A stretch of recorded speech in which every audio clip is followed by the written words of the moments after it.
جو اس کے دل میں شعلہ بن کر بھڑکی تھی، اب ایک خاموش اور زہریلے درد کی طرح اس کے پورے وجود کو ڈس رہی تھی، اور وہ بے بسی سے بس اسے دور سے دیکھ ہی سکتا تھا۔ کچھ دن یوں ہی کرب کی حالت میں گزر گئے، یہاں تک کہ وہ شام آ پہنچی جس نے سب کچھ بدل کر رکھ دیا۔ آفس کے پرسکون کوریڈور میں روحی کے قدموں کی چاپ دھیمی مگر پر اعتماد تھی، لیکن آج اس کے ہاتھ میں موجود فائل اور اس کا دل دونوں ہی غیر معمولی حد تک بھاری تھے۔ وہ جانتی تھی کہ آج وہ جو قدم اٹھانے جا رہی ہے، اس کے بعد اس کمپنی سے اس کا رشتہ ہمیشہ کے لیے ٹوٹ جائے گا۔ اس نے شہریار کے کیبن کے سامنے پہنچ کر ایک لمبا گہرا سانس لیا، اپنے لڑکھڑاتے اعصاب کو قابو میں کیا اور دروازے پر ہلکی سی دستک دی۔ آ جائیں، اندر سے شہریار کی بھاری اور سنجیدہ آواز آئی۔ روحی دروازہ کھول کر اندر داخل ہوئی۔ شہریار ہمیشہ کی طرح اپنے لیپ ٹاپ پر مصروف تھا، لیکن جیسے ہی اس نے سر اٹھا کر روحی کو دیکھا، اس کی آنکھوں کا رنگ بدل گیا۔ ان گہری آنکھوں میں ایک شناسا تڑپ، اداسی اور ایک خاموش سوال ابھر آیا۔ سر، یہ میرا استعفیٰ ہے اور میں نے اپنے تمام چارجز کی ڈیٹیلز اس فائل میں لگا دی ہے جو مجھے ہینڈ اوور کرنے ہیں۔ روحی نے اپنی نظریں فرش پر جمائے انتہائی پیشہ ورانہ اور اسمارٹ لہجے میں فائل میز پر رکھتے ہوئے کہا۔ شہریار کو یوں لگا جیسے اس کے پیروں تلے سے زمین کھینچ لی گئی ہو۔ اس نے چونک کر استعفیٰ کو دیکھا اور پھر روحی کے چہرے پر نظریں جمائیں۔ استعفیٰ؟ کیوں روحی؟ اس کی آواز میں ایک عجیب سی بے بسی اور کپکپاہٹ تھی جو اس نے چھپانے کی ناکام کوشش کی۔ کیا مجھ سے کوئی غلطی ہوئی ہے یا میری وجہ سے تمہیں کوئی تکلیف پہنچی ہے؟ تم مجھے سزا کیوں دے رہی ہو؟ روحی نے اپنی نظریں ڈیسک کی سطح سے نہیں ہٹائیں اور دھیمے مگر غیر متزلزل لہجے میں کہا، نہیں سر، ایسی کوئی بات نہیں ہے۔ دراصل اگلے مہینے میری شادی ہے اور میرے والدین چاہتے ہیں کہ اب میں نوکری چھوڑ کر گھر پر اپنی شادی کی تیاریوں پر توجہ دوں، اس لیے اب میں یہ جاب جاری نہیں رکھ سکتی۔ شادی؟ یہ لفظ شہریار کے کانوں میں کسی پگھلے ہوئے شیشے کی طرح اترا۔ اس کے صبر کا بندھن، اس کا ضبط، اس کا غرور، سب ایک لمحے میں تاش کے پتوں کی طرح بکھر گیا۔ وہ بجلی کی تیزی سے اپنی کرسی سے اٹھا اور چند ہی قدموں میں میز کا فاصلہ طے کرتا ہوا روحی کے بالکل قریب آ گیا۔ اس سے پہلے کہ روحی اس کے ارادے کو بھانپ پاتی یا پیچھے ہٹتی، شہریار نے آگے بڑھ کر اس کا نرم کانپتا ہوا ہاتھ اپنے دونوں مضبوط ہاتھوں کی گرفت میں لے لیا۔ اس کی آنکھوں میں دیوانگی کی حدیں چھوتا ہوا خوف تھا۔ روحی، پلیز میری بات سنو، اس رشتے سے انکار کر دو۔ شہریار کی آواز التجا بن چکی تھی، اس کے چہرے کے تاثرات تڑپ رہے تھے۔ تم کیوں اپنی خوبصورت زندگی کسی ایسے انسان کے نام کر رہی ہو جسے تم شاید جانتی بھی نہیں؟ تم ایک بار، صرف ایک بار میری محبت پر یقین کر کے دیکھو۔ میں خدا کی قسم تمہیں زندگی بھر کوئی دکھ نہیں پہنچنے دوں گا۔ تمہیں دنیا کی ہر خوشی، ہر آسائش تمہارے قدموں میں لا کر رکھ دوں گا۔ ایک بار میری بات مان لو روحی۔ شہریار کی اس جذباتی حرکت اور اس کے ہاتھ پر اس کی گرم گرفت نے روحی کے اندر ایک دم غصے اور توہین کی آگ بھڑکا دی۔ وہ ایک خوددار، شریف اور اصول پسند لڑکی تھی جس کے لیے اس کی عزت اور خاندان کا مان سب سے بڑھ کر تھا۔ کسی غیر مرد کا اس طرح اس کا ہاتھ پکڑنا اور اس کے طے شدہ رشتے کے خلاف ایسی باتیں کرنا اس کی غیرت پر براہ راست حملہ تھا۔ اس نے پورے جھٹکے سے اپنا ہاتھ شہریار کی گرفت سے آزاد کرایا اور 2 قدم پیچھے ہٹ گئی۔ اس کی آنکھوں میں اب شہریار کے لیے کوئی ہمدردی یا لحاظ نہیں تھا، بلکہ صرف اور صرف شدید غصہ، نفرت اور بیزاری تھی۔ آپ کا دماغ خراب ہو گیا ہے کیا مسٹر شہریار لغاری؟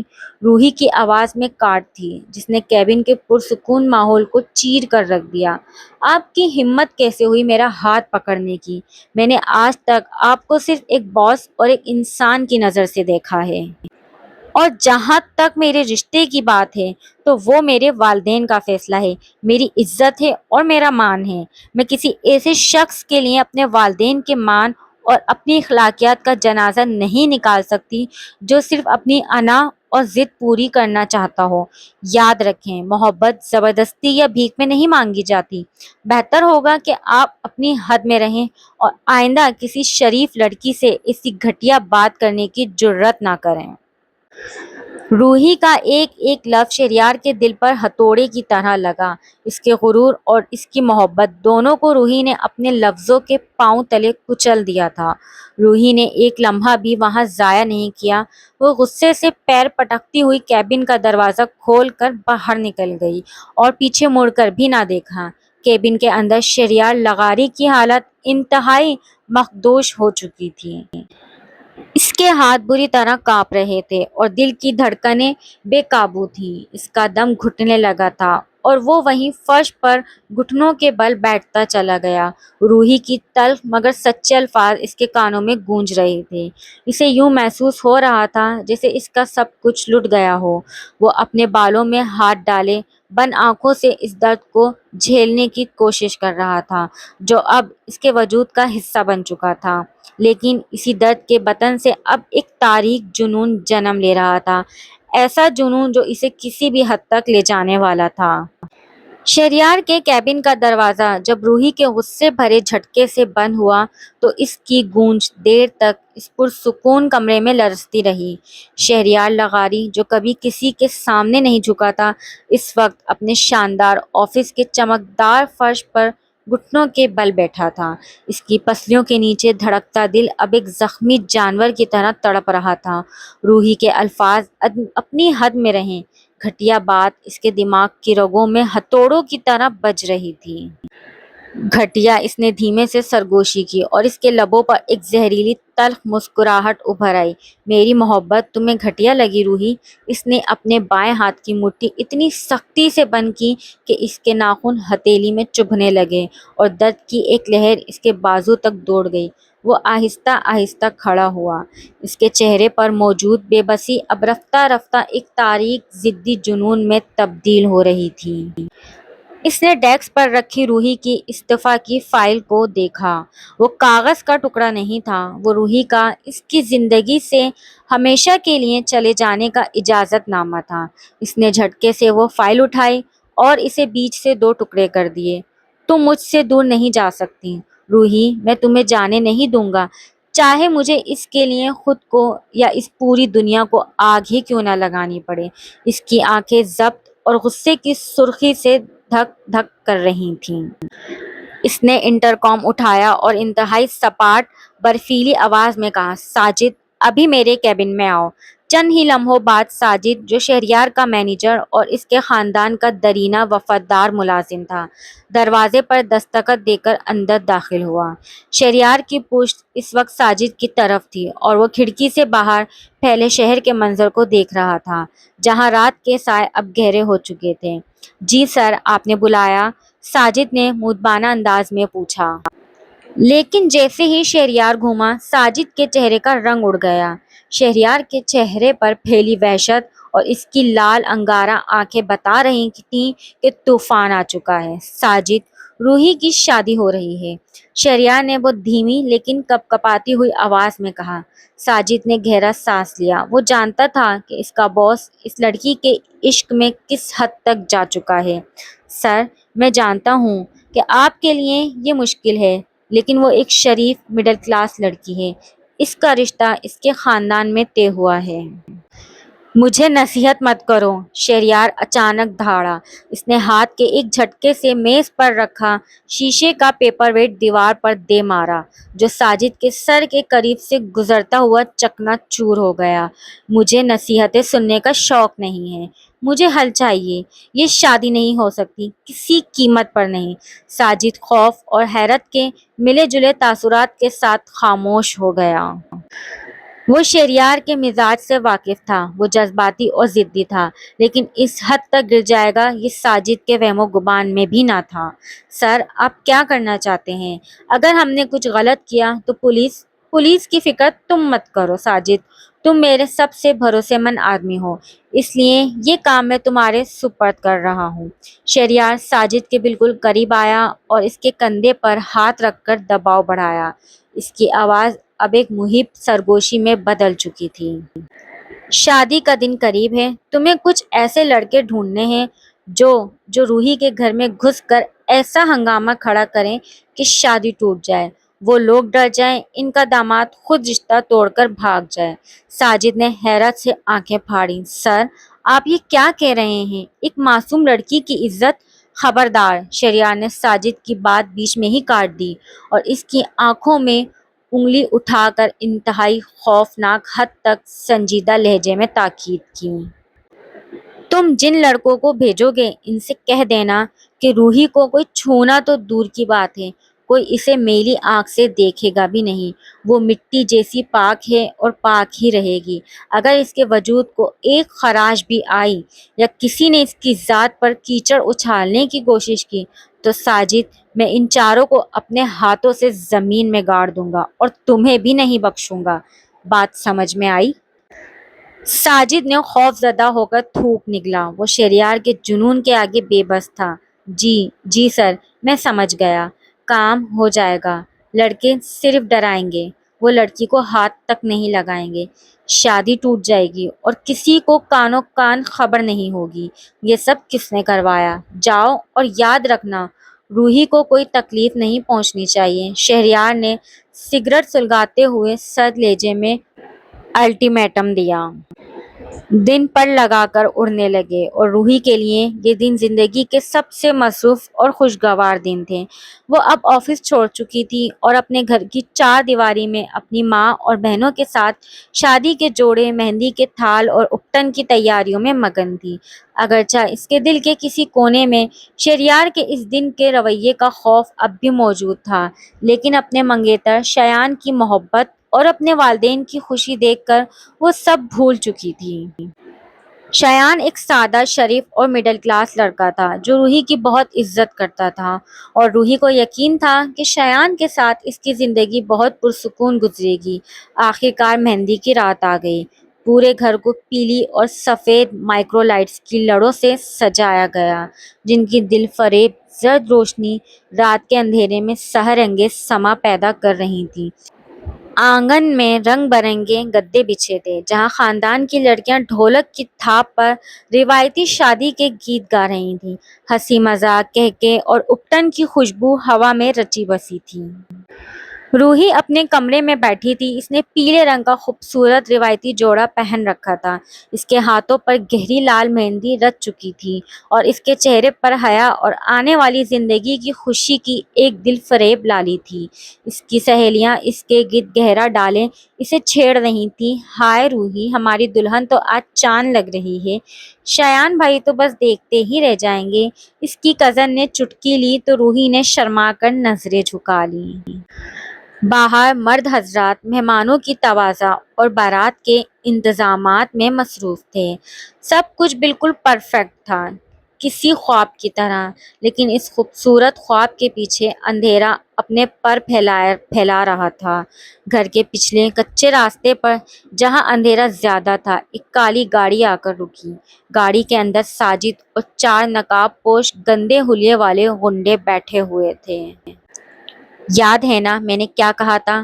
ساجد نے ان کے سرغنہ کو گھورتے ہوئے کہا۔ صرف ڈرانا ہے، سونا چاندی یا پیسہ چوری نہیں کرنا، اور لڑکی کو ہاتھ نہیں لگانا۔ اگر تم میں سے کسی نے اس کی طرف ہاتھ بھی بڑھایا تو شہریار لغاری تم سب کی بوٹیاں نوچ لے گا۔ سرغنہ نے دانت نکال کر گندی مسکراہٹ دی۔ ارے ساجد بھائی، فکر کیوں کرتے ہو؟ ہم صرف اپنا کام کریں گے۔ ایسے ڈرائیں گے کہ دلہن تو کیا، اس کا پورا خاندان شادی کے نام بھول جائے گا۔ جاؤ پھر۔ ساجد نے سرد آہ بھری۔ اس کا ضمیر ملامت کر رہا تھا، لیکن وہ اپنے آقا کے حکم کا پابند تھا۔ چاروں غنڈے گاڑی سے اترے اور دبے قدموں روحی کے گھر کے پچھلے دروازے کی طرف بڑھ گئے۔ وہاں کوئی سیکیورٹی نہیں تھی اور شادی کے شور غوغے میں کسی نے پچھلے دروازے کے کھلنے کی آواز تک نہ سنی۔ وہ چاروں موت کے سائے کی طرح گھر کے اندر داخل ہو چکے تھے اور روحی کی ہنستی کھیلتی دنیا اب برباد ہونے کے دہانے پر کھڑی تھی۔ گھر کے پچھلے دروازے پر دستخط نہیں ہوئی تھی، بس ایک دھماکہ خیز خاموشی کے ساتھ وہ دروازہ کھلا تھا۔ اندھیرے میں ڈوبے ہوئے صحن کے پچھلے کونے سے 4 سائے اندر داخل ہوئے۔ ان کے ملبوسات پر شہر کی خاک اور غلاظت جمی تھی، اور ان کے چہروں پر بندھے کالے ماسک ان کی شناخت کو مکمل طور پر چھپائے ہوئے تھے۔ مہمانوں کے کہکے اور ڈھولک کی تھاپ ابھی بھی فضا میں گونج رہی تھی، لیکن ان چاروں کے داخل ہوتے ہی وہ شور طرب کسی آسیب زدہ آواز میں تبدیل ہونے لگا۔ سب سے پہلے ایک عورت نے انہیں دیکھا۔ اس کے حلق سے چیخ نکلنے ہی والی تھی کہ آگے بڑھنے والے غنڈے نے برق رفتاری سے اپنی جیکٹ کے اندر سے پستول نکالا اور ہوا میں ایک فائر کرنے کا اشارہ کیا۔ گولی چلنے کی آواز اگرچہ دبی ہوئی تھی، لیکن اس نے پورے گھر کے ماحول کو موت جیسی ساکت خاموش میں بدل دیا۔ اگر کسی نے بھی چیخنے یا مدد کے لیے آواز نکالنے کی کوشش کی تو یہ گولی زمین پر نہیں، سیدھی کسی کی پیشانی پر لگے گی۔ سب کے سب جہاں ہو وہیں جم جاؤ۔ سرغنہ نے کڑک دار اور دھیمی آواز میں دھمکایا۔ خوف کے مارے وہاں موجود ہر شخص کے اوزان خطا ہو گئے۔ بوڑھی عورتیں دعائیں پڑھنے لگیں، بچے اپنی ماؤں کے سینوں سے چمٹ گئے، اور مرد حضرات جو کچھ لمحے قبل تک خاموش گپوں میں مصروف تھے، اب سکتے کے عالم میں پتھر بنے کھڑے تھے۔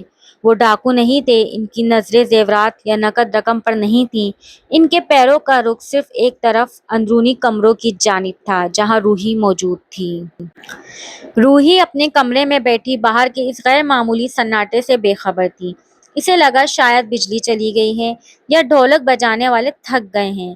اس نے اپنے جوڑے کے دوپٹے کو ٹھیک کیا اور آئینے میں اپنی ادھوری تیاریاں دیکھ کر مسکرائی، لیکن جیسے ہی اس نے دروازے کی جانب قدم بڑھایا، دروازہ باہر سے زوردار لات کے ساتھ کھلا۔ اسے لگا اس کا دل سینے سے باہر آ جائے گا۔ سامنے کھڑا وہ نقاب پوش شخص، جس کے ہاتھ میں چمکتا ہوا کالا پستول تھا، اسے دیکھنے کے ساتھ ہی ایک شیطانی مسکراہٹ کے ساتھ آگے بڑھا۔ روحی نے خوف سے پیچھے کی طرف قدم بڑھائے، لیکن اس کے پیٹھ دیوار سے جا لگی۔ وہ چیخنا چاہتی تھی، لیکن اس کا گلا خوف کے مارے خشک ہو چکا تھا۔ اوہ، تو یہ ہے وہ دلہن جس کی شادی کی تیاریاں اتنی دھوم دھام سے ہو رہی ہیں۔ وہ شخص اس کے قریب آیا۔ اس کی سانسوں میں تمباکو کی بو تھی جو روحی کے وجود کو کراہیت سے بھر رہی تھی۔ آپ کون ہیں؟ کیا چاہیے آپ کو؟ روحی کی آواز لرز رہی تھی، اس کی آنکھوں سے آنسو کا سیلاب بہہ رہا تھا۔ اس نے ہاتھ جوڑ دیے۔ پلیز، جو کچھ چاہیے لے لیں، بس ہمیں جانے دیں، مجھے کچھ نہ کریں۔ غنڈے نے ایک ظالمانہ قہقہ لگایا اور پستول کی نالی روحی کی پیشانی پر رکھ دی۔ روحی کا پورا وجود بری طرح کانپنے لگا۔ ہمیں تمہارے پیسے یا ہیرے جواہرات میں دلچسپی نہیں ہے حسینہ، ہمیں تو بس تمہاری یہ خوشیوں بھری شادی برباد کرنی ہے۔ بہت شوق ہے نا تمہیں بیاہتا بننے کا؟ یاد رکھنا یہ دن تمہاری زندگی کا سب سے سیاہ دن ثابت ہوگا۔ اگر تم نے شادی کرنے کی حماقت کی یا اس خاندان سے ناطہ جوڑا تو اگلی بار ہم صرف دھمکانے نہیں، زندگی ختم کرنے آئیں گے۔ اس نے پستول کا دباؤ روحی کے پیشانی پر مزید بڑھایا۔ روحی کو لگا جیسے اس کی سانسیں رک رہی ہیں۔ وہ بے بسی کی انتہا پر تھی۔ وہ اس شخص کے سامنے اپنی جان کی بھیک نہیں مانگ رہی تھی، بلکہ اپنے وجود کی، اپنی عزت کی اور اپنے والدین کے مان کی مانگ رہی تھی۔ پلیز، وہ ہچکیوں کے درمیان بولی، میں شادی نہیں کروں گی، بس ہمیں چھوڑ دیں۔ وہ غنڈے اس کی بے بسی پر ہنس رہے تھے۔ ان کا مقصد یہی تھا، اسے اندر سے توڑنا، اسے توڑ دینا کہ وہ دوبارہ اٹھنے کی ہمت نہ کر سکے۔ تقریباً 10 منٹ تک وہ اسے نفسیاتی اذیت دیتے رہے، اسے موت کے دہانے پر لٹکا کر اس کا مذاق اڑاتے رہے۔ اس کی مہندی لگے ہاتھوں، اس کے زیورات اور اس کے جوڑے کو انہوں نے ہاتھ تک نہیں لگایا، لیکن اس کی روح کو ریزہ ریزہ کر دیا۔ جب انہیں یقین ہو گیا کہ روحی مکمل طور پر خوف کے شکنجے میں جکڑی جا چکی ہے تو سرغنہ نے اپنے ساتھی کو آنکھ ماری۔ انہوں نے کمرے کا دروازہ باہر سے بند کیا اور اسی تیزی سے جس طرح آئے تھے پچھلے دروازے سے غائب ہو گئے۔